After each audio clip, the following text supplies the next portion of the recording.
మరి ఏర్పాటు చేస్తున్న కీర్తన భాగం కనుక చూసినట్లయితే 147వ కీర్తన మరి 11 నుంచి మరి 20 వచనాలు.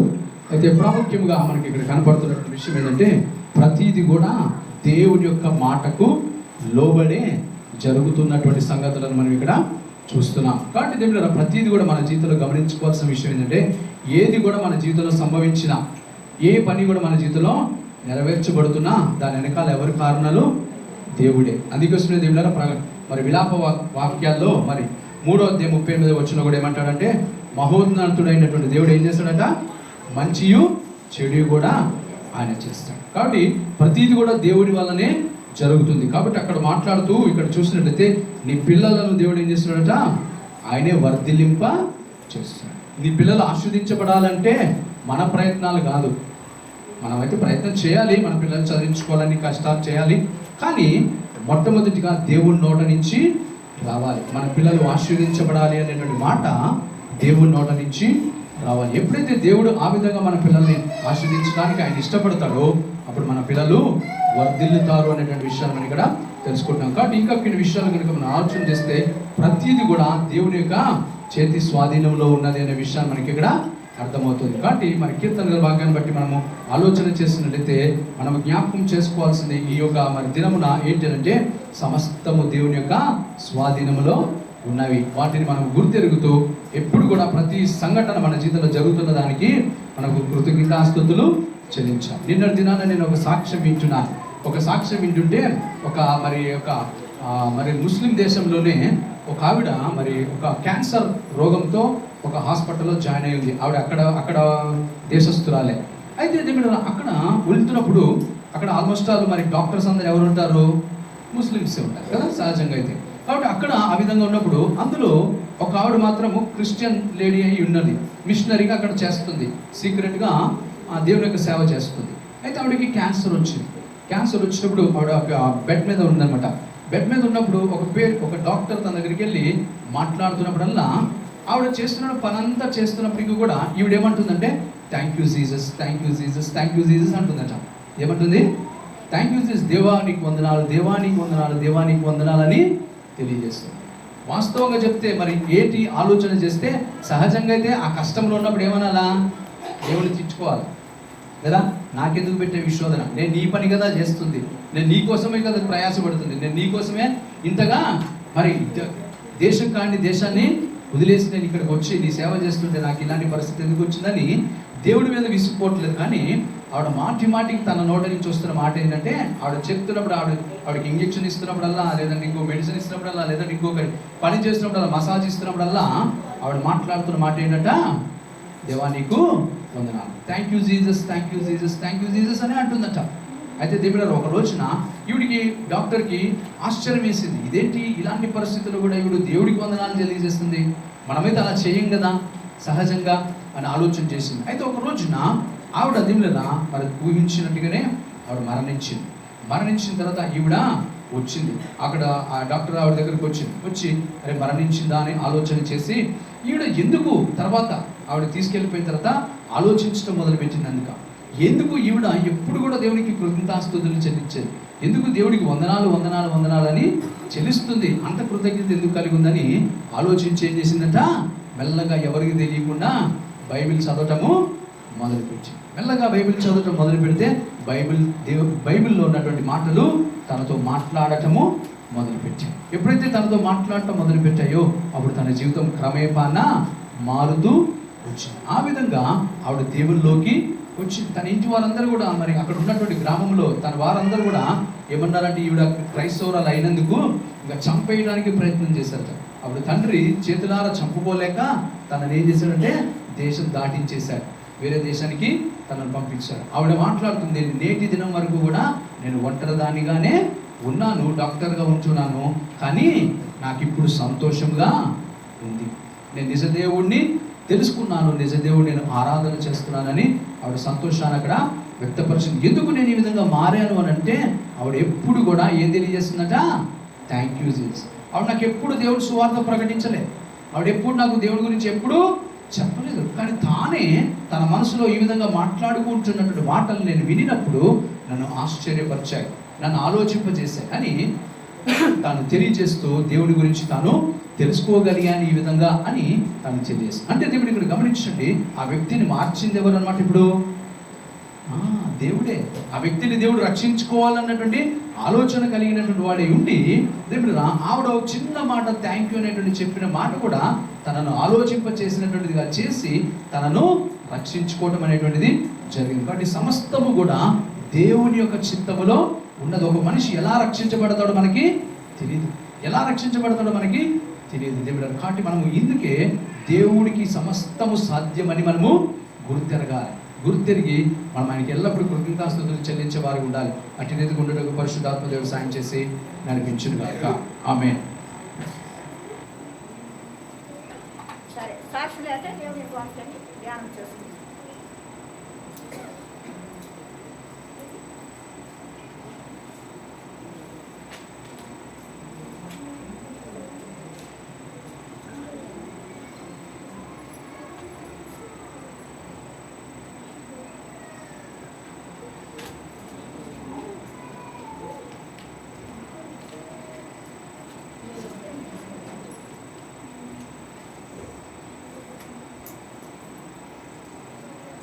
సరే, దేవుడారా మరి ప్రభు యేసుక్రీస్తునామములో కూడి వచ్చిన అందరికీ వందనాలు తెలియజేస్తున్నా. మరి ఈ దినం కొరకు ఏర్పాటు చేస్తున్నటువంటి మరి వాక్యంలోకి వెళ్ళి ముందుగా చిన్న ప్రార్థన చేసుకుందాం. చిన్న ప్రార్థన. దయగల దేవ, కృపగల దేవ, కృపాసక్తి సంపూర్ణ మహాగండ శ్రీమంతుడేశ్య మీకు వందనాలు తెలియజేస్తున్నాం. అయ్యదని యొక్క ఆదివార దినాన మరి ఈ రీతిగా చిన్న మందిగా చేరి మరి మీ నామను సంతరించడం గాను మైపరచడం గాను మాకు ఇచ్చిన మంచి సమయాన్ని బట్టి మీకు వందనాలు. ఈ ప్రాంగణం చుట్టూ మీ అగ్ని ఖర్చు వేసి భద్రపరచు. ప్రతి విధంగా అంధకార క్లేశాలను బంధించి మరి మీరే మీ నామైపోవచ్చు. కృప చూపించండి దేవా, మీకు వందనాలు తెలుస్తున్నాం. ఆదరించేంత ప్రతి విధామయం అర్థమే ప్రతి కార్యం జరిపింపచేయండి. నీ బిడ్డైన వారు ఆసక్తితో వచ్చారు, వారితో మీరు మాట్లాడండి. ఆలోచింప చేయవలసిన వారిని ఆలోచింప చేయండి, బలపరచవలసిన వారిని బలపరచండి, సరి చేయవలసిన వారిని సరి చేయండి, దీవించవలసిన వారిని దీవించి మరి మీరే మీ నామైపోవచ్చు. కృపలు తోడేండుగలని యేసునామములో అడిగి ప్రార్థించి వేడుకుంటున్నాం తండ్రి.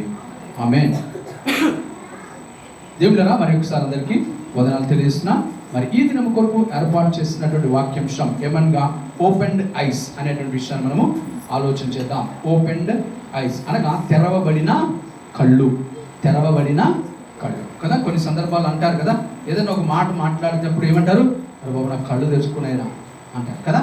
అంటే కళ్ళు తెచ్చుకునే అప్పటి వరకు అక్కడ గుడ్డోడనా కాదు. అంటే ఏమిటన్నా ఆ మాట ఆ వ్యక్తిని సంరక్షించడానికి, లేదంటే ఆ వ్యక్తిని ఆలోచింపజేయటానికి, లేదంటే ఆ మాట ఆ వ్యక్తిని బలపరచడానికి ఉపయోగపడింది. కాబట్టి కొన్ని సందర్భాల్లో మనం ఈ మాటను సహజంగా వాడుతూ ఉంటాం, నా కళ్ళు తెరవబడ్డాయి. కాబట్టి ఇదే మన జీవితంలో కూడా మరి కొన్ని సందర్భాలు ఎప్పుడైతే మన జీవితాల్లో జరుగుతుంటాయో ఆ సందర్భాలలో దేవుడి యొక్క వాక్యం అంటుంది మన కళ్ళు తెరవబడినవి అని అంటున్నాడు. కాబట్టి దేవుడు వాటిని గురించి కొంత మనం ఈ రోజున ఆలోచన చేద్దాం. చూడండి దేవుడు 2వ రాజుల గ్రంథము 6వ అధ్యాయము 17వ వచనం. 2వ రాజుల గ్రంథము 6వ అధ్యాయం 17వ వచనం.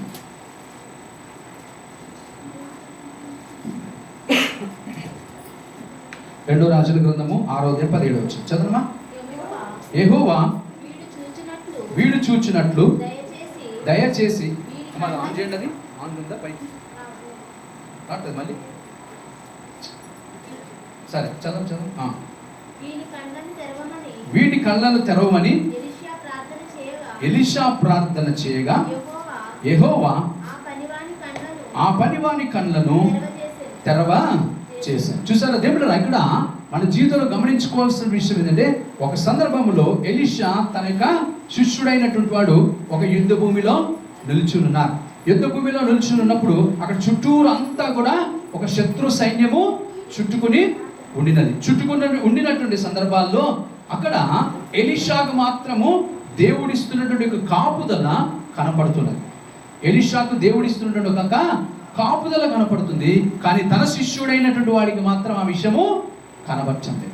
అప్పుడు తన శిష్యుడైనటువంటి వాడు అంటాడు, అయ్యా ఇక్కడ చూస్తే సైన్యము లక్షలాది మందిగా ఇక్కడ నిలిచున్నారు, ఇక్కడ లక్షలాది మందిగా నిలిచున్నారు, మనమైతే కొద్దివారముగా ఉన్నాం. కాబట్టి వీరు మనల్ని ఖచ్చితంగా ఓడించి వేస్తారు, వీరు మనలను జయించి వేస్తారు, మన జీవితాలు ఈ రోజున అంతము అయిపోతుంది అని వారు బాధపడుతున్నటువంటి పరిస్థితిని అక్కడ ఎలీషా యొక్క శిష్యుడు వ్యక్తపరిచినట్టుగా మనం అక్కడ చూస్తున్నాం. అయితే ఏమిటన్నా ఎలీషా మాత్రము తాను కొద్దిగా ఉన్నప్పటికీ, కొద్ది మందిగా ఉన్నప్పటికీ కూడా, అక్కడ ఉన్నటువంటి లక్షలాది మంది సైన్యం ఉన్నప్పటికీ కూడా తాను ధైర్యంగా నిలిచోగలిగాడు. ఏం చేయగలిగాడు? ధైర్యంగా నిలిచోగలిగాడు. ధైర్యంగా నిలిచోగలిగటానికి గల కారణం ఏమిటి అని అంటే, ఎలీషా యొక్క కళ్ళేమో తెరవబడినటువంటి కళ్ళుగా ఉన్నాయి, తన యొక్క శిష్యుడైనటువంటి వాడి కళ్ళు తెరవబడలేదు.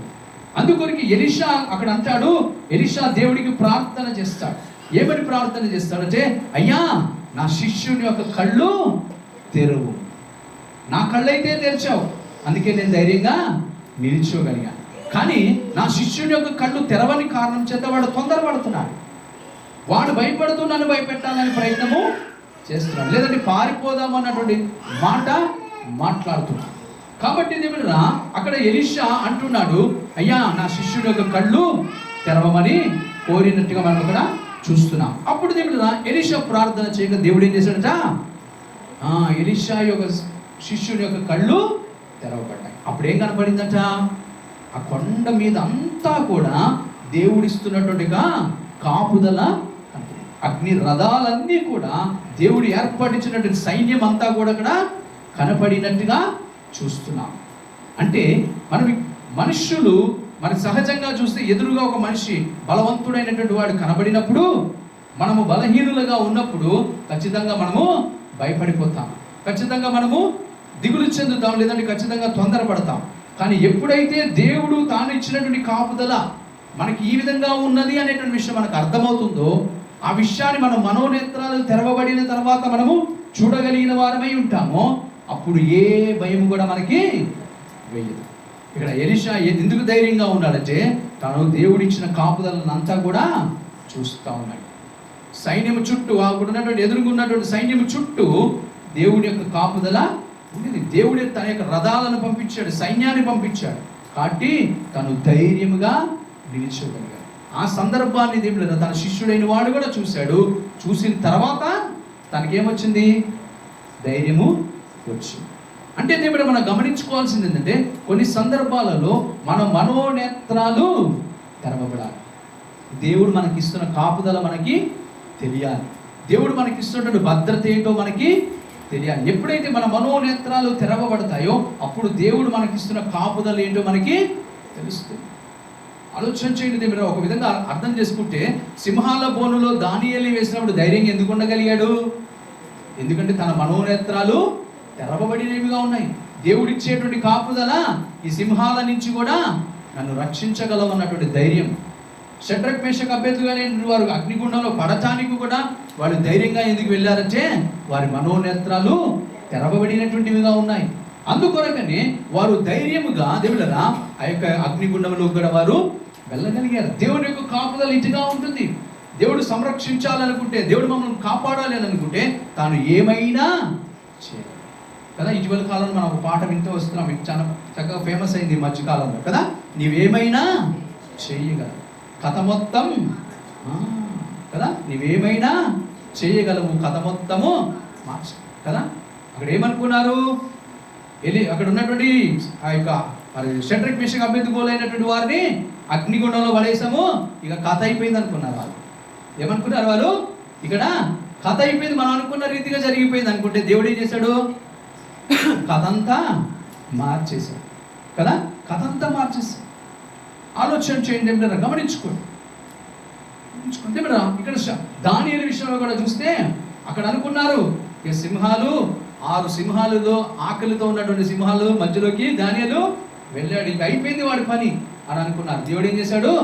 కథ మొత్తము మార్చేసి కదా. కథ మొత్తం మార్చి అక్కడ ఉన్నవారు, పైన ఉన్నవారు దేవుళ్ళరా ఆ కార్టూన్ షోలో కనుక చూస్తే వాళ్ళకు మంచి మాట మాట్లాడారు. ఏమని మాట్లాడారు తెలుసా? అవి ఆకలిగా లేవేమో అందుకే తినలేదేమో అన్నారు. ఏమన్నారు? అవి ఆకలిగా లేనటువంటి సింహాల మధ్యలోకి దానియేలుని పంపించారేమో, అందుకే అవి దానియేలుని తినలేదు అని రాజుతో అన్నాడు. అప్పుడు రాజుగారు ఏమన్నారు తెలుసా? ఒకసారి పరిశీలిద్దాము, మిమ్మల్ని పడేసి చూస్తాను అన్నాడు. ఏమన్నాడు? ఒకసారి మిమ్మల్ని పడేసి చూస్తాను, అవి ఆకలితో ఉన్నాయో లేవో మనకు అర్థమైపోతుంది అని చెప్పి ఏం చేశాడంటే, అప్పుడు దానియేలుని పడేసినటువంటి వారి కుట్ర పన్నినటువంటి వారిని అందులో పడేశారట. అక్కడ తెలియపరుచున్నట్టు మాట ఏంటి తెలుసా? వారు కిందికి కాడా ఇంకా రాకముందే గాలిలోనే వారిని చెండాలి చీల్చి వారిని మన దేవుని తినేసినట్టుగా చూస్తున్నాం. దేవుడు కాబట్టి మన జీవితంలో ఆలోచించాల్సినటువంటి విషయం ఏంటంటే మన మనోనేత్రాలు తెరవబడాలి. దేవుడు ఇస్తున్నటువంటి కాపుదల ఏంటో మనకి తెలియాలి. దేవుడు ఇస్తున్నటువంటి భద్రత ఏంటో మనకి తెలియాలి. మన దినాన్ని మీకు తెలియజేసినట్టున్న దేవుడు ఆఫ్రికా దేశంలో ఇలాగే మన దేవుడు నైజీరియా అనేటువంటి ప్రాంతంలో క్రైస్తవులు అనేకులను చంపుతుంటే మొన్న దినాన్ని దేవునిగా మరి టెస్టిమనీ వింటున్నట్లయితే దేవుడు అక్కడ తెలియజేస్తున్న విషయం ఏంటంటే ఒక గ్రామానికి వెళ్ళారంటే ఇలాగే ఒక గ్రామానికి అక్కడ ఉన్న క్రైస్తవులందరిని చంపడానికి వెళ్ళినప్పుడు అక్కడ ఆడవాళ్ళందరినీ చర్చిలోనే ఉంచేసి మగవారిని మాత్రం బయటికి వీధిలోకి తీసుకెళ్లి మోకాలు పోయించి మరి వాళ్ళని చంపుతామని అక్కడ ఉన్నటువంటి వాళ్ళందరూ కిటికీలోంచి ఆడవాళ్ళని చూడమని చెప్పి వారు బెదిరించి వాళ్ళు వెళ్ళారు. అయితే దేవుడు అక్కడ పాస్టర్ గారు ఉన్నారు, 30 మంది మరి యవనస్తులు ఉన్నారట. మరి ఉన్నటువంటి పరిస్థితుల్లో వారు అన్నారు, మీరు కనుక వదిలిపెట్టేస్తే మేము మీకు ప్రాణభిక్ష పెడతాం, లేదంటే మీ దేవుడు ఎలా కాపాడుతాడో మేము చూస్తాం, మీ దేవుడు ఎలా కాపాడుతాడో మేము చూస్తాం అని వారు గన్ను ఎక్కిపెట్టి ఉంచారట. అప్పుడు అక్కడ ఉన్న పాస్టర్ గారు అక్కడ ఉన్నటువంటి వారు కొంతమంది ప్రార్థన చేశారట. ఏమని ప్రార్థన? అయ్యా నీ శక్తిని వీరికి కనపరచు, నీ శక్తిని వీరికి కనపరచు అని ప్రార్థన చేసినప్పుడు దేవుడరా ఆశ్చర్య రీతిగా ఎక్కడి నుంచో తెలియదట అప్పటికప్పుడు అక్కడ ఆకాశంలో నల్లని కారుమబ్బులు పేరుకున్నాయట. నల్లని కారుమబ్బులు కేవలం 2 కిలోమీటర్ల ప్రాంతంలో మాత్రమే, వారు ఉన్నటువంటి ప్రాంతంలో మాత్రమే కమ్ముకుందట. వారు ఉన్నటువంటి ప్రాంతంలో మాత్రమే కమ్ముకుని కారుమబ్బులు కమ్ముకుని ఒక మనిషి కనపడనంతగా చీకటి కమ్ముకుని ఆకాశం నుంచి భయంకరమైన వర్షము కురిసి, భయంకరమైనటువంటి రాళ్ల వర్షము కురిసి వారందరూ కూడా పరారైపోయారు. వారందరూ చంపడానికి వచ్చిన వారందరూ కూడా పరారైపోయారు. ఆలోచించండి. తర్వాత వారందరూ ఇంటికి వెళ్ళిన తర్వాత వారు ఆలోచన చేశారట. ఇంటికి వెళ్ళిన తర్వాత వారందరూ ఆలోచించారు, వీళ్ళ దేవుడు సజీవుడైనటువంటి వాడు, వీళ్ళ దేవుడు సజీవుడైనటువంటి వాడు, వారి ప్రార్థన ఆలకించేటువంటి వాడు. మనము వారిని వెక్కరించాం, నీ దేవుడు ఎలా కాపాడుతాడో మేము చూస్తామని అన్నాం. కానీ దేవుడు వారిని కాపాడాడు. ఆ రాళ్ల వర్షం వారి మీద పడినప్పుడు ఒక విధమైనటువంటి మంటలు వారికి వచ్చాయట. మంటలు శరీరం అంతా మంటలు అయినప్పుడు వారు పారిపోయినచ్చ. అందులో ఒక వ్యక్తి వచ్చాడట. మళ్ళీ తిరిగి వచ్చి పాస్టర్ గారిని తర్వాత, అయ్యా నన్ను క్షమించు అని ఒక వ్యక్తి వచ్చి పాస్టర్ గారు అన్నప్పుడు పాస్టర్ గారు తనతో మాట్లాడి 4 గంటల సేపు మాట్లాడి తనను మార్చాడు. ఆ వ్యక్తి అంటాడు, అయ్యా నేనైతే ధైర్యంగా మీ చర్చకు వచ్చి క్షమాపణ కోరి ఈ విధంగా అన్నాను, కానీ వారు నాతో పాటు వచ్చిన వారు అందరూ కూడా మారిపోయారు. కానీ వారికి మీ ముఖము చూడటానికి ధైర్యం లేక వారు రాలేదు, మీ ముఖాన్ని చూడలేక వారు ధైర్యం లేక వారు రాలేదు. ఎప్పుడైనా గమనించండి, ఆలోచించండి. మనోనేత్రాలు వెలిగించబడిన వారి ధైర్యము ఇలా ఉంచాలి. మనోనేత్రాలు వెలిగించబడినటువంటి వారి ధైర్యము ఇలా ఉంచదనే విషయం మనకి తెలుసుకుంటాం. కాబట్టి ఇక్కడ ఎలీషాకి మరి అక్కడ ఉన్నటువంటి శిష్యుడైనటువంటి వాడికి దేవుడు ఇస్తున్నటువంటి కాపుదల అర్థం అవ్వటానికి ఏమి తెరవబడింది? మనోనేత్రాలు తెరవబడ్డాయి. దేవుడు మనోనేత్రాలు తెరిచినప్పుడే మనము కూడా దేవుడు గమనించుకోవాల్సింది, ఈ ప్రాంగణంలో ఉన్నటువంటి ఒక దేవదూతలు మనకు కనపడతారు.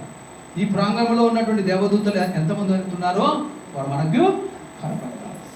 దేవుడు మీకు ఎన్ని సందర్భాలు కూడా తెలియజేశాను. నేను పొద్దున్న లేచినప్పుడల్లా కూడా నేను అలాగే అనుకుంటా ఉంటాను, దేవుడు నాకు ఉదయకాలంలో మెలకు వచ్చినప్పుడు నా ఇంట్లో దేవదూతలు ఎక్కడ తిరుగుతున్నారా అని ఇలా చూస్తాను, ఎక్కడ ఉన్నారా అంటే వాటి యొక్క మరి చలనము ఒకసారి క్లాన్స్ నేను చూడాలన్నటువంటి ఆశ కలిగిన వాడిగా నేను ఉంచుకున్నాను. అయితే కొన్ని సందర్భాల్లో నేను ప్రార్థన చేస్తుండగా కొన్ని గిన్నెలు పడిపోవటము, కొన్ని వస్తువులు పడిపోవటం అనేటువంటివి జరుగుతూ ఉండేవి. అవి జరిగినప్పుడు మనం గుర్తుపెట్టుకోవాల్సినది, వారే పడవేశారు, వాడు పడవేస్తారు. ఏంటి అది దాని సూచన అంటే మేము ఇక్కడ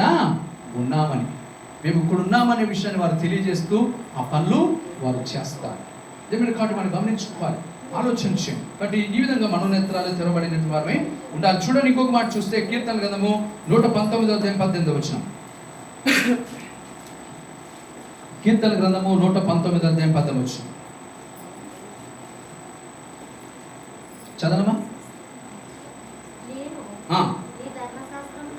మీ ధర్మశాస్త్రమునందు ఆశ్చర్యమైనటువంటి సంగతులను చూచున్నట్లు. చూసారా, దేవుని యొక్క వాక్యము చదువుతూ ఉంటే అందరికి అర్థం కాదు. అర్థమవుతుందా? చాలా మందికి దేవుని వాక్యం చదువుతా అంటే నిద్ర వస్తుంది మంచిగా కదా.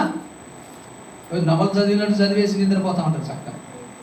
ఆలోచించండి. కానీ దేవుని యొక్క వాక్యం, ఇక్కడ దేవుని దైవ సేవకుడు అన్నాడు, అయ్యా నీ వాక్యము చదువుతున్నప్పుడు అక్కడ ఉన్నటువంటి ఆశ్చర్యకరమైనటువంటి సంగతులను నాకు అర్థము కానిమ్ము. అర్థం కావాలంటే ఏమవ్వాలా? నా మనోనేత్రాలు తెరవము అంటున్నాడు. నా కన్నులను తెరవము అంటే నా మనోనేత్రాలు తెరవు. దేవుడు ఆలోచించి, మా పిల్లలు ఇక్కడ మీరు చాలా డిస్టర్బ్ చేస్తారు. దైవ మనం ఆలోచన చేయాల్సిన విషయం ఏంటంటే మనోనేత్రాలు తెరవబడాలి. దేవుని యొక్క వాక్యము మనకు అర్థం అవ్వాలంటే కూడా మనోనేత్రాలు తెరవబడాలి.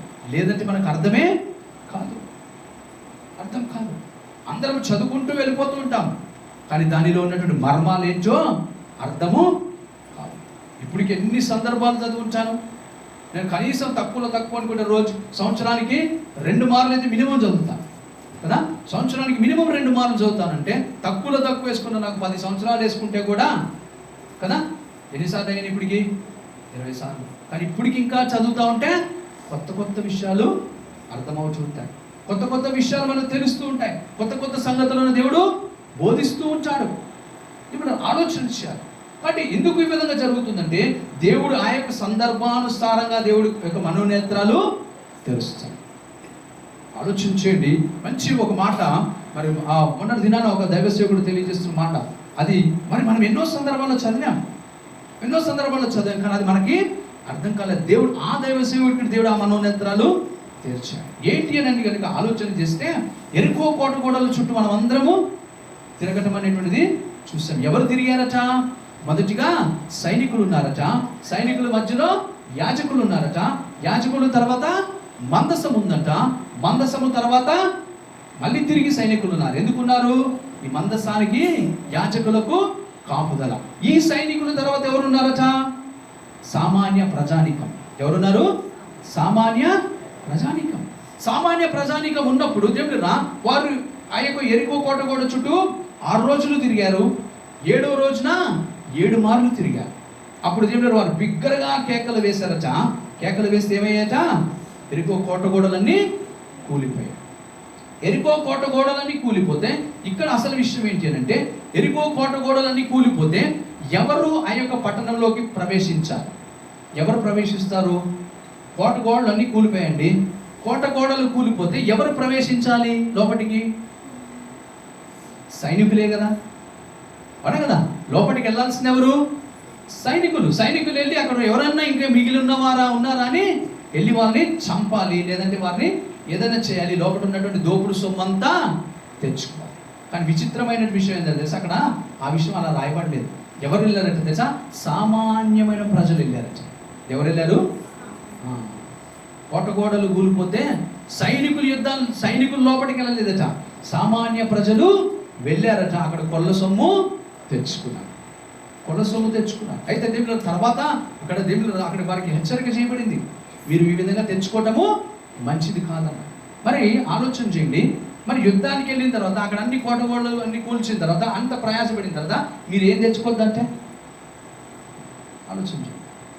మీరేమి మీ ప్రయాసకు మీరే ప్రతిఫలాన్ని ఆశించొద్దు అని అంటే మీరు మనం గమనించుకోవాల్సిన విషయం ఏంటంటే ఇక్కడ సైనికులు వెళ్ళి యుద్ధం చేయలేదు, సామాన్య ప్రజలు వెళ్ళి యుద్ధం చేశారు. ఇది విషయం. కాబట్టి ఈ యొక్క విషయము మనం ఎన్నో సందర్భాలు చదవలేదా? చదివాం, కానీ మనకు ఆ సందర్భంలో అర్థం కాలేదు. ఆ దైవ సేవకుడికి అర్థమైన రీతిగా అంటే కొన్ని సందర్భాల్లో దేవుడు ఏం చేస్తాడంటే మనకి దేవుడు ఆ విధంగా మనోనేత్రాలు తెలుస్తూ ఉంటాడు. కాబట్టి మనం ఆలోచించాలి. ఇక్కడ అందుకొరకే దేవునికి వాక్యము ఒక వ్యక్తికి అర్థం కావాలంటే ఏం తెరవబడాలట? నీ మనోనేత్రాలు తెరవబడాలి. అప్పుడే నీ మనోనేత్రాలు తెరవబడినప్పుడే దేవుని వాక్యం నీకు అర్థమవుతాయి. లేకపోతే అర్థం కాదు. ఎంత చెప్పినా అర్థం కాదు. అది నెత్తి మీద నుంచి వెళ్ళిపోతాది తప్పిస్తుంది, నీకు అర్థమే కాదు. అందుకే ఇక్కడ దైవసేవకుడైన వాడు అంటాడు, అయ్యా నీవు చేసినటువంటి ఆశ్చర్య కార్యములు నేను అర్థము చేసుకోను లాగున నా మనోనేత్రాలను నీవు నాకు తెరువు. అది నాకు అర్థమవ్వాలి. ఇశ్రాయేలీలైన వారు చూడండి, ఎన్ని అద్భుతాలు చూశారు వారు కదా, ఎన్ని అద్భుతాలు చూశారు. కానీ దేవుడు వాళ్ళకి అర్థమయ్యాడా? అర్థం కాలేదు వారికి. ప్రతి సందర్భంలో ఎక్కడ చిన్న కష్టం వచ్చినా కదా వాళ్ళు సనగటము గొనగటమే చేశారు. వాళ్ళకి ఎందుకంటే దేవుడు వాళ్ళకి అర్థం కాలేదు. సనగటము గొనగటము కారణం చేత ఎవరు వెళ్ళారు మరి కానానికి? పాత తరం వారిలో కేవలము యెహోషువ కాలేబులు మాత్రమే వెళ్ళారు. వారిద్దరు మాత్రమే వెళ్ళారు. పాత తరంలో ఉన్నటువంటి వారు ఎవరు కూడా వెళ్ళలేదు. ఎందుకంటే దేవుడు వారికి అర్థం కాలేదు. ఎన్నో అద్భుతాలు చూశారు. వారు చూసిన అద్భుతాలు మనం కూడా చూడలేము. కళ్ళ ముందు దేవుడు ఆలోచించండి. కళ్ళ ముందు ఎర్ర సముద్రం పాయలైపోవడం అంటే మాటలా కదా? 100 మైళ్ళు ఉన్నటువంటి ఎర్ర సముద్రము కోట గోడల్లాగా అలా నిలిచినిపోతే వాటి మధ్యలోంచి వారు ప్రయాణం చేయటం అంటే మాటలా కదా? ఆరిన నేల మీద, అది కూడా ఆరిన నేల మీద నడపటం అంటే మాటలా? ఆకాశం నుంచి వారికి మన్నా కురిపించబడి వారికి కావాల్సినటువంటి మాంసాహారం కురిపించబడుతుంటే వాటిని తినటం అనేటువంటిది జరిగిందంటే దేవుడా, అది సామాన్యమైన విషయమా? కాదు. ఆలోచన. కేకలు వేస్తుంటే కోట గోడలు కూలిపోవడం సామాన్యమైన విషయమా? కాదు కదా. ఆలోచన. వాళ్ళు పాటలు పాడుతుంటే కదా వచ్చినటువంటి శత్రువులైన వారికి వారే పొడుచుకుని చచ్చిపోవడం అనేటువంటి సామాన్యమైన విషయమా? మరి ఇన్ని విషయాలు ఇశ్రాయేలీలైన వారు చూసి దేవుడు అర్థమే చేసుకోలేదు. ఎందుకు అర్థం చేసుకోలేదంటే వారికి ఏం తెరవబడలేదు? మనోనేత్రాలు. ఎవరి మనోనేత్రాలు అయితే తెరవబడతాయో వారికి అర్థమవుతుంది దేవుడు అంటే. అందుకొరికే దేవుడు మన యొక్క ఎవరు అయినా అనిల్ కుమార్ గారు పాటలో ఏమంటాడు, కొన్ని సందర్భాల్లో పాడుతూ, నాకు యేసయ్య అంటే పిచ్చి అంటాడు. యేసయ్య అంటే ఏంటంటే ఆయనకి పిచ్చి. ఎందుకు అలా చేస్తావయ్యా, ఎందుకు అలా చేస్తావు, నాట్యం చేస్తావు, ఎందుకు అలా చేస్తావు అంటే ఆయన అంటే నాకు పిచ్చి ప్రేమ. పిచ్చి ప్రేమ ఉన్నవాడు ఏం చేస్తాడు వాడికే అర్థం కాదు కదా. ఆలోచన కదా. కొంతమంది చూస్తాం వాడు ప్రేమించిన అమ్మాయి గురించి ఏం చేస్తాడు, ఈ కోసేసుకుంటాడు వీడు. ఏది అంటే పిచ్చి ప్రేమ. ఆలోచన చేయండి. కాబట్టి మీరు దేవుని పట్ల కూడా అటు పిచ్చి ప్రేమ కలిగినటువంటి వాడు దేవుని కొరకు ఏదైనా చేస్తాడు. కాబట్టి ఇక్కడ దేవుని వాక్యం చూస్తున్నాం. ఆ విధంగా మనోనేత్రాలు తెరవబడినప్పుడే దేవుని వాక్యం మనకు అర్థమవుతుంది. దేవుడు మూడవదిగా చూడండి, అపోస్తుల కార్యములు 26వ అధ్యాయం 18వ వచనం. అపోస్తుల కార్యములు 26వ అధ్యాయం 18వ వచనం. నన్ను చూచినటువంటి సంగతిని గూర్చి, నీకు కనబడవు సంగతులను గూర్చి, నిన్ను పరిచారకుని గాను సాక్షిని గాను నియమించుటకై కనబడి ఉన్నాను. నీవు లేచి నీ పాదములు లేపి నిలువుము. నేను ఈ ప్రజల వలనను అన్య జనుల వలనను హాని కలగకుండా నిన్ను కాపాడేదను. వారు చీకటిలో నుండి వెలుగులోనికి, సాతాను అధికారము నుండి దేవుని వైపునకు తిరిగి నా యందలి విశ్వాసము చేత పాప క్షమాపణను పరిశుద్ధపరచబడిన వారిలో స్వాస్థ్యమును పొందునట్లు వారి కన్నులు తెరచుటకై. చూసారా దేవుడు, చూడండి, వారి కన్నులు తెరవబడాలి. ఎందుకు తెరవబడాలి అని అంటే ఒక వ్యక్తి పాపములోంచి విడిపించబడాలి. చీకటిలోంచి వెలుగులోకి రావాలంటే కూడా ఏం తెరవబడాలా? ఇక్కడ దేవుని వాక్యం అంటుంది కదా, చీకటిలో ఒక వ్యక్తి చీకటిలోంచి వెలుగులోకి రావాలంటే ఆ వ్యక్తి యొక్క కన్నులు తెరవబడాలి. మనం ఎంత సువార్త చేసినా ఆ వ్యక్తి మారకపోవడం కారణం ఏంటంటే ఆ వ్యక్తి యొక్క కన్నులు తెరవబడకపోవడం కదా. ఒక వ్యక్తికి చూసారు కదా, ఇందాక నేను ఒక సాక్ష్యం చెప్పాను. ఆవిడెవరో కేవలం thank you Jesus, thank you Jesus, thank you Jesus అంటేనే ఒక వ్యక్తి రక్షించబడింది కదా. ఒక వ్యక్తి రక్షించబడి. మనం కొంతమందికి మన దగ్గర ఉన్నటువంటి వాళ్ళు, మన సంఘంలో ఉన్నటువంటి వాళ్ళు, లేదంటే మనవారు, వారికి 20 సంవత్సరాల నుంచి దేవుని వాక్యం చెప్తున్నారు కదా, 30 సంవత్సరాల నుంచి దేవుని వాక్యం వింటున్నారు. కానీ వారు మాత్రం ఒక ఇంచు కూడా మారలేదు. వారి పద్ధతులు ఏమీ మార్చుకోలేదు, వారి జీవితాలు ఏమీ మార్చుకోలేదు. అంటే మార్చుకోకపోవడానికి కారణం ఏంటి? వారి జీవితాలు మారకపోవడానికి గల కారణం ఏంటంటే దేవుడు వారి మనోనేత్రాలు వెలిగించలేదు. వారి మనోనేత్రాలు వెలుగుంటే వాళ్ళు ఎప్పుడో మారుండేవారు. వారికి ఎందుకు ఇంత సువార్త ఎందుకు ప్రకటించాలి కదా, ఇంత సువార్త ఎందుకు ప్రకటించాలి? ఆలోచించు. అంటే వారు ఎందుకు ఇంతగా దేవుని వాక్యం చెప్పినప్పటికీ కూడా వారి జీవితాలలో మార్పు ఎందుకు రావటం లేదంటే దేవుడే వారిని చీకటిలోంచి వెలుగులోనికి నడిపించటానికి వారి మనోనేత్రాలు దేవుడు తెరవటం లేదు. అంటే ఇప్పుడు మనము ఆలోచన చేయండి, ఆశ్చర్యకరమైన వెలుగులోకి మనం వచ్చామంటే దేవుడు మనం ఏం చేశాడనమాట, మన మనోనేత్రాలు తెరిచాడు. అంటే దేవుడి ఈ రోజున దేవుడిని యేసు ప్రభువు వారి మన దేవుడిగా మనం స్వీకరించి ఆయన గురించి మనం ధైర్యంగా మాట్లాడుతున్నామంటే అర్థం ఏంటనమాట, మన మనోనేత్రాలు తెరవబడ్డాయి. తెరవబడిన వారే ఏమని మాట్లాడుతున్నారంటే ఆయన తప్ప వేరొక దేవుడు నాకు లేడు అంటున్నారు. తెరవబడినటువంటి వాడే ధైర్యంగా మాట్లాడుతున్నారు. తెరవబడినటువంటి వారే దేవుడు ఆలోచించు.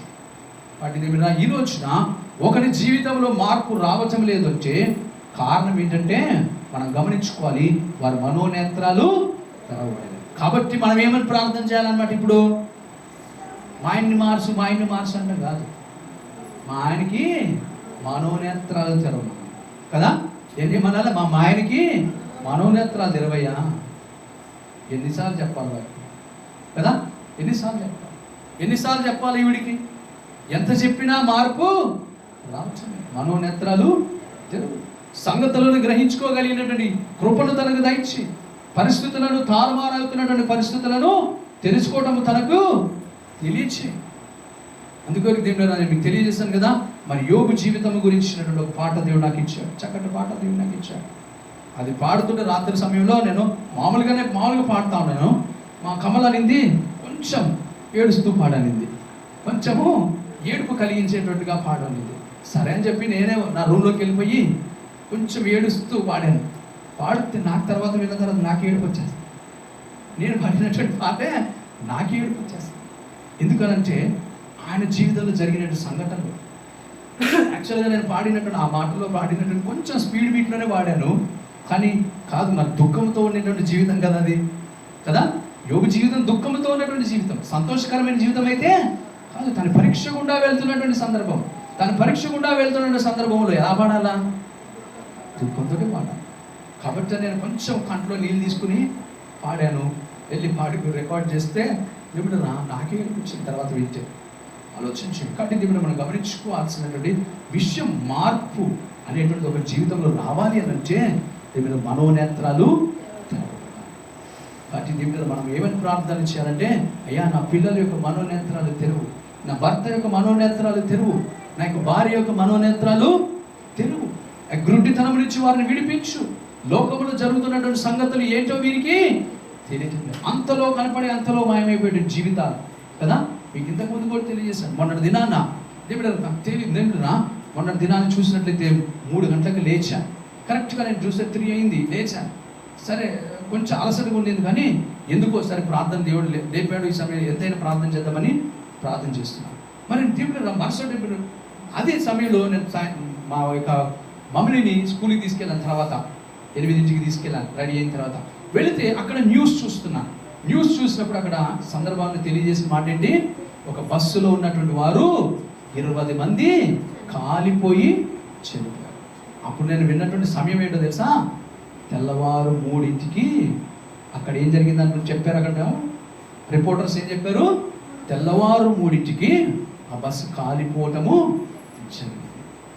ఆలోచించు, మరి తెల్లవారు 3ంటికి నేనేం చేస్తున్నాను, ప్రార్థన చేస్తున్నాను.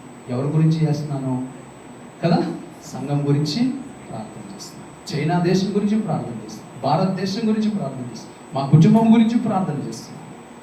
దేవుడు నాకు గుర్తు చేసినటువంటి ప్రతి అంశం గురించి ప్రార్థన చేస్తున్నాను. అయితే దేవుడు ఆ విధంగా ప్రార్థన ఆ సమయంలో చేసినందుకు దేవుడు మనల్ని కాపాడాడు. అక్కడ ఎవరో మనకు తెలియనటువంటి వారు దేవుని యొక్క కనుదృష్టి నుంచి వారు కనుమరుగయ్యారు. ఆ 3ంటికే కదా. ఆలోచించు. అంటే దేవుడు గమనించుకోవాల్సిన మనిషి జీవితం ఎంత క్షణభంగురం, అంతలో కనబడి అంతలో మాయమయ్యేటువంటి జీవితం. ఎవరిని అడిగినా అదే మాట అంటారు, కానీ ధైర్యంతో ఉంటారు కదా. ఎవరిని అడిగినా అదే మాట అంటారు. అవునండి, ఎప్పుడు చచ్చిపోతామో మనకి తెలియదు అంటారు, కానీ వారికి ఆ మూర్ఖతలోనే జీవిస్తారు, ఆ యొక్క మొండితనంతోనే జీవిస్తారు. ఎందుకు అంటే దేవుడు వారు అలాగే ఎందుకు జీవిస్తారంటే వారి మనోనేత్రాలు తెరవబడలేదు. కాబట్టి మనం వారికి ఎంత చెప్పినా వారు మారరు. కాబట్టి దేవుడు మనమైతే దేవుడు మనకి మనోనేత్రాలు వెలిగించాడు కాబట్టి మనము చీకటిలోంచి వెలుగులోకి మనం వచ్చిన వారమై ఉన్నాం. ఆ వెలుగులో ఉన్నటువంటి వారమైన మనము వెలిగించవలసిన వారమై ఉన్నాం కదా. వెలుగు ఏం చేయాలా? వెలుగు ఏం చేయాలంటే ఇంకొకరు వెలిగించాలి. ఎందుకు వెలిగించాలా? ఎందుకు వెలిగించాలంటే కాంతి ఎక్కువ అవ్వాలి. ఎక్కువ కాంతి అయినప్పుడు అక్కడ ఉన్న మార్గం ఏంటో చాలా తేటగా కనపడుతుంది. మార్గము చాలా తేటగా కనపడుతుంది. ఎప్పుడైతే మార్గము చాలా తేటగా కనపడుతుందో మనం సులువుగా అడుగులు వేస్తాం కదా. ఆలోచన చీకటిలో అడవిలో వెళ్తున్నాము, ఒక చిన్న టార్చ్ లైటే ఉందండి కదా. ఒక 10 మంది వెళ్తున్నారు, ఒక చిన్న టార్చ్ లైట్ ఉంది, ముందోడు వేస్తున్నాడు, వాడు వెనకాల వెళ్తున్నారు. కానీ 10 మంది దగ్గర కూడా టార్చ్ లైట్ ఉంటే కదా, 10 మంది దగ్గర కూడా టార్చ్ లైట్ ఉంటే ఎలా వెళ్తారంటారు కదా? చాలా ఫాస్ట్గా వెళ్తారు కదా. అంటే 10 మంది కూడా వెలిగించబడిన వారై అలాగే సంఘములో అందరూ కూడా వెలిగించబడిన వారుగా ఉన్నారు. అందరూ వెలిగించబడినప్పుడు ఏమిటా ఆ సంఘము బహు అభివృద్ధి చెందుతుంది. ఇంకా వెలిగించబడినటువంటి వారిగా ఉంటే, వారు మనోనేత్రాలు తెరవబడినటువంటి వారిగా ఉంటే మనం వెళ్ళేటువంటి ప్రయాణం ఎలా ఉంటుంది? మెల్లదిగా మెల్లదిగా మెల్లదిగా ఉంటుంది. కాబట్టి మన జాగ్రత్త కలిగి ఉండాలి. చూడండి ఇంకొక మాట చూస్తే ఎఫెసీయులకు రాసిన పత్రిక 1వ అధ్యాయం 17-18 వచనం.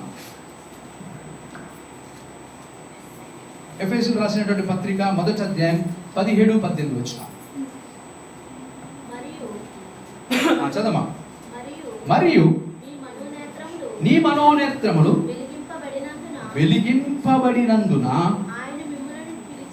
ఆయన మిమ్మలను పిలిచిన పిలుపు వలననైనా నిరీక్షణ ఎట్టిదో పరిశుద్ధులలో మహిమైశ్వర్యం ఎట్టిదో ఆయన క్రీస్తునందు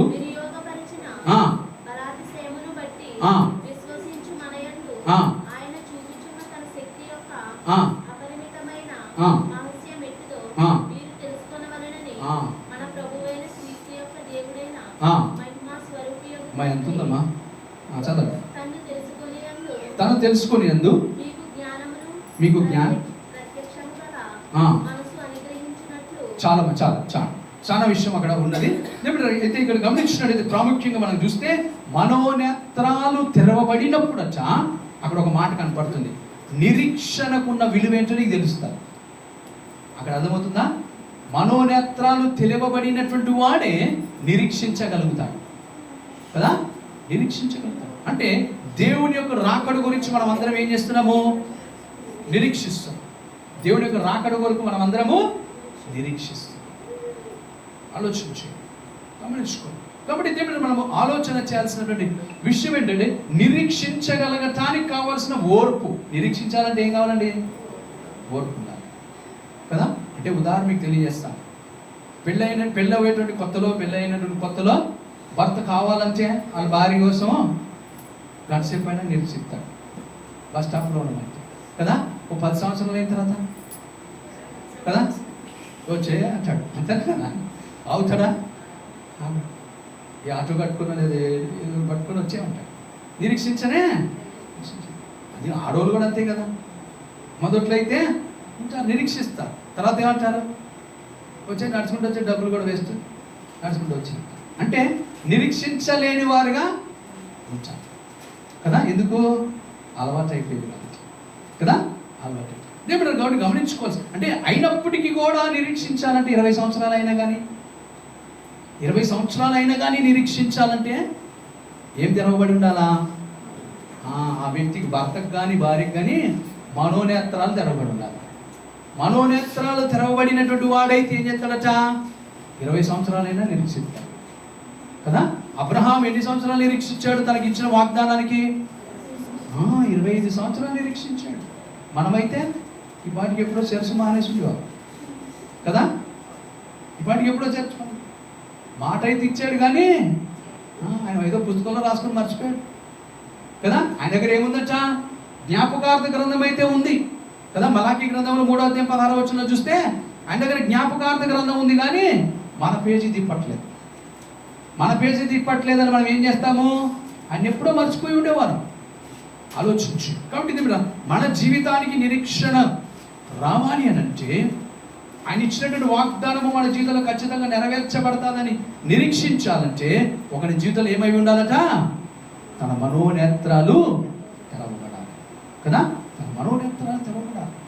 తెరవబడినటువంటి వాడే నిరీక్షించగలుగుతాడు. తెరవబడినటువంటి వాడే ఓపిక కలిగిన వాడై ఉంటాడు. పేషెన్స్.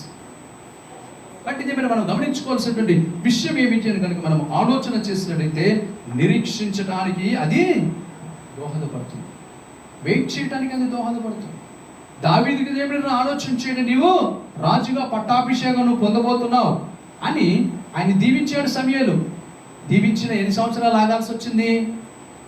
13 సంవత్సరాలు ఆగాల్సి వచ్చింది. 13 సంవత్సరాలలో ఎన్ని సందర్భాలలో సౌలు తనని దాడి చేశాడు చంపడానికి. ఒక్క వ్యక్తిని చంపడానికి 3,000 మందిని వేసుకుని వచ్చాడు. ఒక్క వ్యక్తిని చంపడానికి 3,000 మందిని వేసుకుని వచ్చాడు. రాజు అయినటువంటి వాడు తన సింహాసనాన్ని వదిలేసి అడవిలెంబడా తిరుగుతూ ఉన్నాడు. దావీదు ఎక్కడ దొరుకుతాడో చంపుదామని. కొండలెంతా తిరుగుతూ ఉన్నాడు, గుట్టలెంతా తిరుగుతూ ఉన్నాడు, ఇక బండ సందుల్లోనే ఎదుగుతూ ఉన్నాడు కదా. మరి ఆ రాజు అయినటువంటి వాడు ఎక్కడ పండుకున్నాడు? బైబిల్ గ్రంథంలో చూస్తే ఆయన ఒక గుహలో రాజు పండుకుంటాడు, గుహలో కదా. సాయంకాలం అయిన తర్వాత ఏమైపోవాలా? ఆయన గృహానికి ఆయన వెళ్ళిపోవాలి. కానీ ఆయన ఏం చేశాడు? ఆయన పట్ల ఉన్నటువంటి కక్ష, దావీదు పట్ల ఉన్నటువంటి కక్ష ఎంతగా ఉందంటే ఆయన గుహలో పండుకున్నా కానీ ఆయన బాధ అనిపించలేదు. ఆయన చంపుతేనే కానీ నేను నిద్రపోదన్నట్టుగా ఉండాలి. ఆలోచించు, గమనించుకో. ఏమైనా మనం గమనించాల్సినటువంటి విషయం ఏంటంటే మనం దేవుని యందు మరి ఇక్కడ దావీదు తన జీవితంలో 13 సంవత్సరాలు నిరీక్షించాడు. తనకి అవకాశం వచ్చినప్పటికీ కూడా కదా, దేవుడు నాకు సమూయేలు ద్వారా అభిషేకించాడు కాబట్టి సౌలు నా చేతికి అప్పగించబడ్డాడు కాబట్టి నేను చంపేస్తే రేపే రాజు అయిపోతానని ఆయన అనుకోలేదు. తన వారు చంపుతానంటే కూడా చంపనివ్వలేదు. దేవుడే తనను చంపుతాడు, దేవుడే తీర్పు తీరుస్తాడని చెప్పి వదిలేశాడు. మరి ఆ విధంగా వదిలేస్తే ఎన్ని సంవత్సరాలు ఆగాల్సి వచ్చింది? 13 సంవత్సరాలు ఆగాల్సి వచ్చింది. అయినా నిరీక్షించాడు. దేవుడు గమనించండి, నిరీక్షించడానికి గల కారణం ఏంటంటే, ఆ విధంగా నిరీక్షించడానికి కారణం ఏంటంటే తన మనోనేత్రాలు తెరవబడినాయి. తన మనోనేత్రాలు తెరవబడిన కారణం చేతనే నిరీక్షించగలిగాడు. యోసేపు జీవితంలో కూడా ఆలోచన చేయండి. తనకి కళలు వచ్చాయి కదా, తను గొప్పవాడవుతాడన్నటువంటి కళలు వచ్చాయి. ఆయన అంత కళలు వస్తే ఎక్కడున్నాడు? చివరికి ఐగుప్తు దేశంలో ఒక బానిస బ్రతుకుతున్నాడు. ఆ బ్రతుకుతున్నటువంటి వాడికి ఆలోచన చేయండి, ఏం ఆలోచనలు వస్తాయి? ఇక నేను బ్రతకటం అనేటువంటిది అసాధ్యం, నా వారిని నిన్ను చూడటం అనేటువంటిది అసాధ్యం. అలాంటిది దేవుళ్ళ గమనించుకోండి. ఆయన సుమారుగా ఆయన కూడా 13 సంవత్సరాల తర్వాత దేవుడు తనని ఏం చేశాడు? ఒక ఉన్నత స్థానంలో తనను పెట్టాడు. ఎందుకు అంతగా నిరీక్షించగలిగాడు యోసేపు అంటే తన మనోనేత్రాలు తెరవబడ్డాయి. వాటి దేవుడు మన జీవితంలో కూడా ఆలోచన చేయాల్సిన విషయం ఏంటంటే మన మనోనేత్రాలు తెరవబడినప్పుడే మనం అంతగా నిరీక్షిస్తాం. దేవుడిచ్చిన వాగ్దానము నా జీవితంలో తప్పనిసరిగా దేవుడు నెరవేరుస్తాడని మనం నిరీక్షించగలుగుతాం అనే విషయాన్ని ఇక్కడ తెలుసుకుంటున్నాం. దేవుడు చూడండి, ఇంకొక మాట చూస్తే 1-2 మాటలు నేను చెప్పి ముగించేస్తాను. కీర్తన గ్రంథము 101 అధ్యాయం 3వ వచనం. కీర్తన గ్రంథము 101వ అధ్యాయం 3వ వచనం. నా కన్నుల ఎదుట ఏ దుష్కార్యమును ఉంచుకొనను, భక్తి మార్గము తొలగిన వారి క్రియలు నాకు అసహ్యములు, అవి నాకు అంటనివ్వను. చదవండి, ఇంకా కొంచెం చదవండి. ఏమన్నా ఉందా పైన కింద? అయితే 2వ వచనం చదవండి. తెలుగులో ఏమన్నా?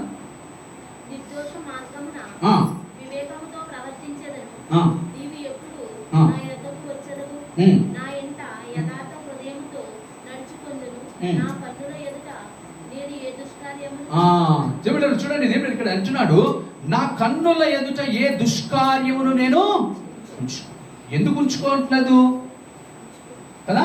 నా కన్నుల ఎదుట ఏ దుష్కార్యం ఉంచుకోకపోవడానికి గల కారణం ఏంటంటే నా కన్నులు తెరవబడినవిగా ఉన్నాయి.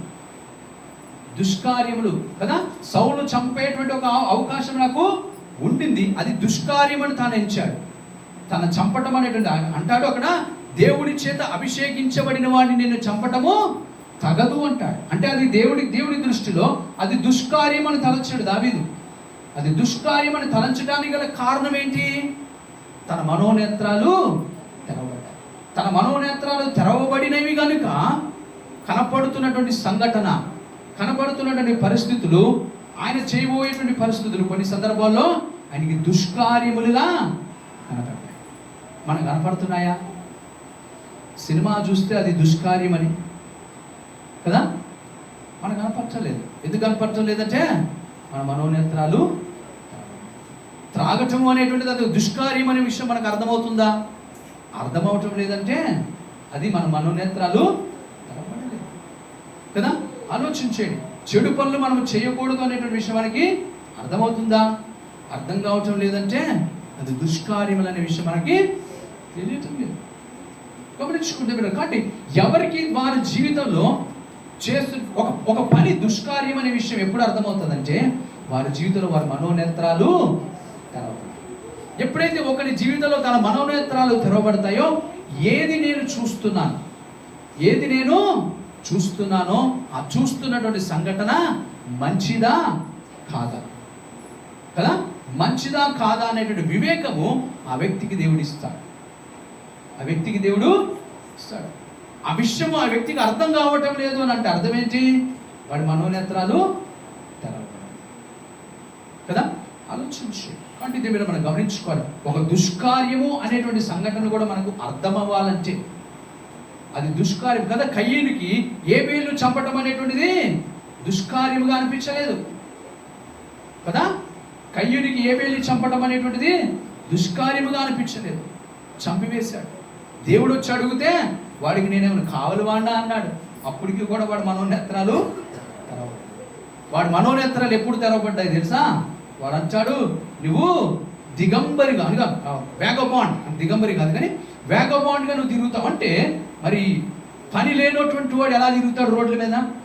పని పాట లేనటువంటి వాడు ఎలా రోడ్ల మీద తిరుగుతాడో అలాగా వేగబాండ్గా నువ్వు తిరుగుతావు, పిచ్చి తిరుగుళ్ళు తిరుగుతావు, ఏం చేయాలో అర్థం కాని వాడిగా తిరుగుతావు అన్నప్పుడు అప్పుడు దేవుడురా దేశ దిమ్మరా, తెలుగులో మంచి మాట, దేశ దిమ్మరిగా అన్నప్పుడు దేవుడురా అప్పుడు తన మనోనేత్రాలు తెరవబడ్డాయి. ఏమంటాడు? అయ్యా ఈ విధంగా దేశ దిమ్మరిగా తిరుగుతున్న జనులు చూసి ఏం చేస్తాడు? రాళ్లతో కొట్టి నన్ను చంపుతారు కదా, రాళ్లతో కొట్టి చంపుతారు. కాబట్టి నన్ను క్షమించమని అప్పుడు అడిగాడు.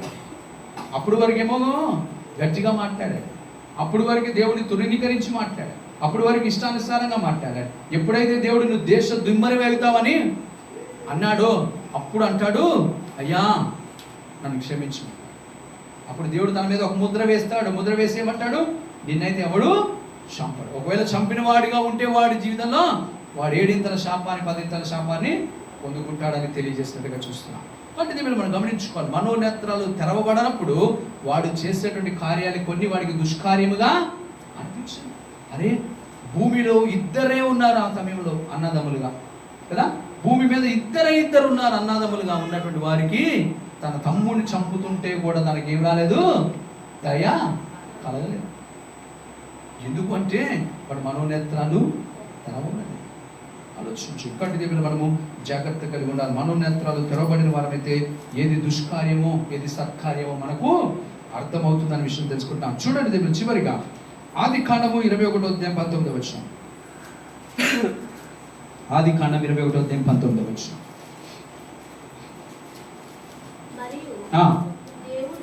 మరియు దేవుడు ఆమె కన్నులు తెరిచినందున ఆమె నీళ్ల ఊటను చూచింది. చాలమ్మా.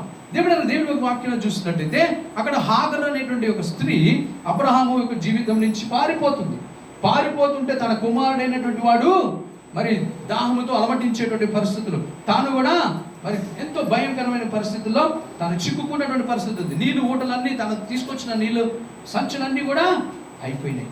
ఆ సందర్భంలో దేవుడురా దాహముతో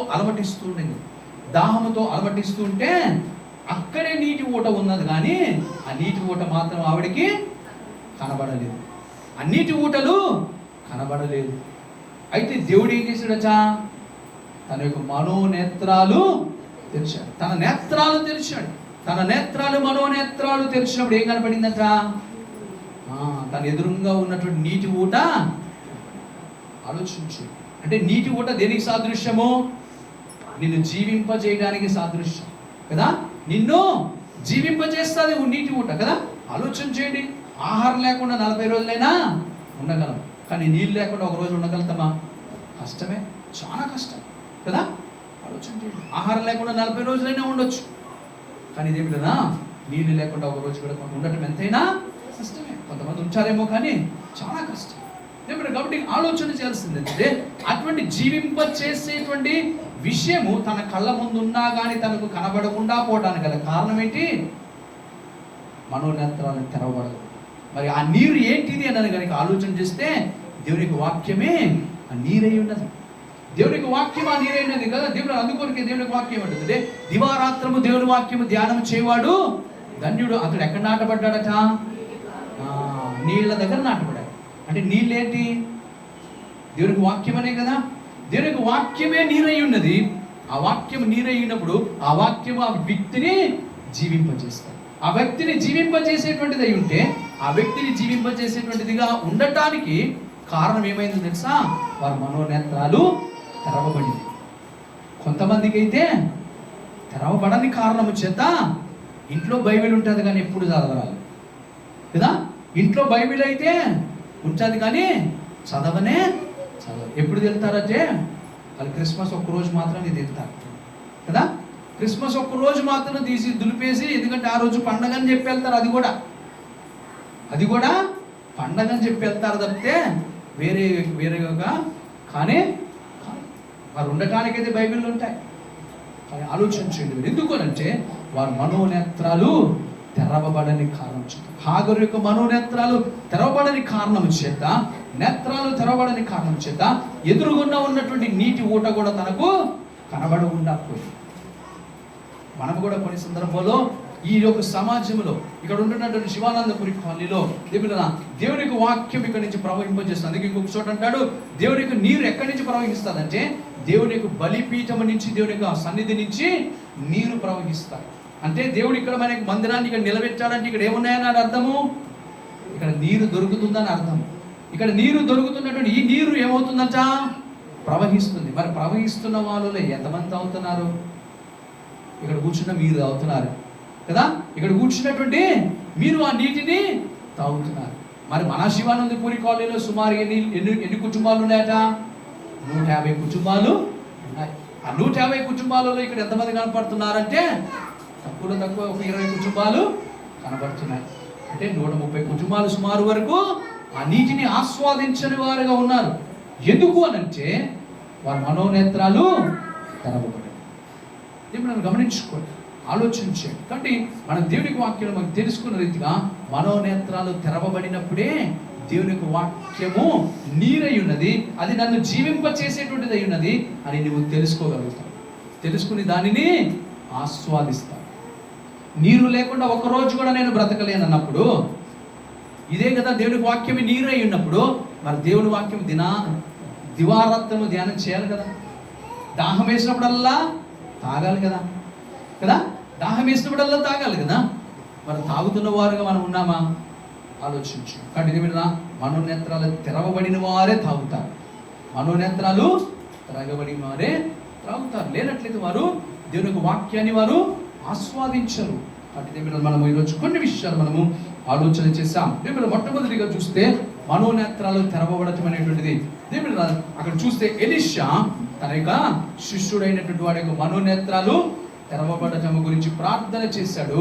తన మనోనేత్రాలు తెరవబడ్డాయి. కాబట్టి ఏంటి మనోనేత్రాలు తెరవబడినప్పుడు జరిగిన సంగతి ఏంటి అంటే, దేవుడు మనకిచ్చే కాపుదల మనకు అర్థమవుతుంది. మనోనేత్రాలు తెరవబడినటువంటి వాడికి మాత్రమే దేవుడు ఇచ్చేటువంటి కాపుదల అర్థమవుతారు. రెండోదిగా తెరవబడినటువంటి మనోనేత్రాలు కలిగినటువంటి వాడే దేవుని వాక్యములో ఉన్నటువంటి మాధుర్యాన్ని, దేవుని వాక్యములో ఉన్నటువంటి అద్భుతాలను అర్థము చేసుకోగలడు. దేవునికి వాక్యము తనకు ఆ వ్యక్తికి మాత్రమే అర్థమవుతుంది అనేటువంటి విషయాన్ని మనం ఇక్కడ తెలుసుకోవాలి.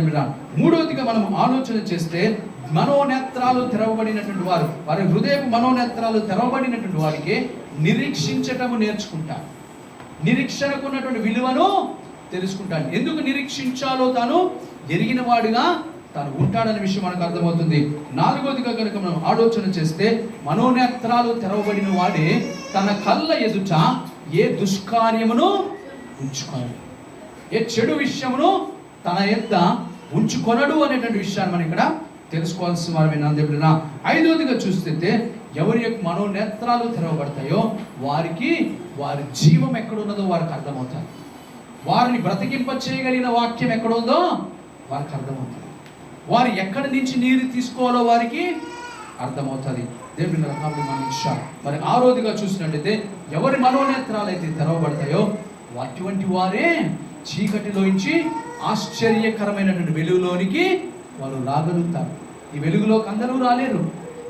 ఈ వెలుగులోకి అందరూ దేవుడే వారి మనోనేత్రాలు వెలిగింపచ్చారు.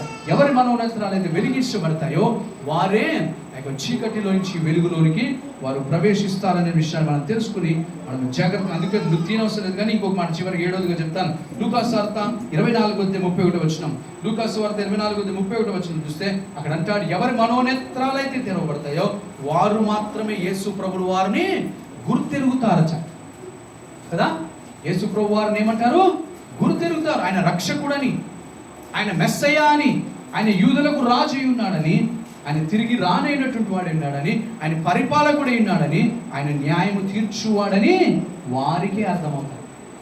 ఎవరికి అర్థమవుతుందంటే మనోనేత్రాలు తెరవబడిన వారికి. కాబట్టి మన మనోనేత్రాలు తెరవబడినవిగా మనం ఉన్నాయి కాబట్టి మనము దేవుడు ధన్యులము అనే విషయాన్ని గుర్తెరుగుతూ ఈ విషయాలను మన జీవితంలో జ్ఞాపకం ఉంచుకుంటూ దేవుడి కృపలో మనం కొనసాగం. దేవుడి ఇచ్చిన వాక్యం దీవించి ఆశీర్వదించును గాక.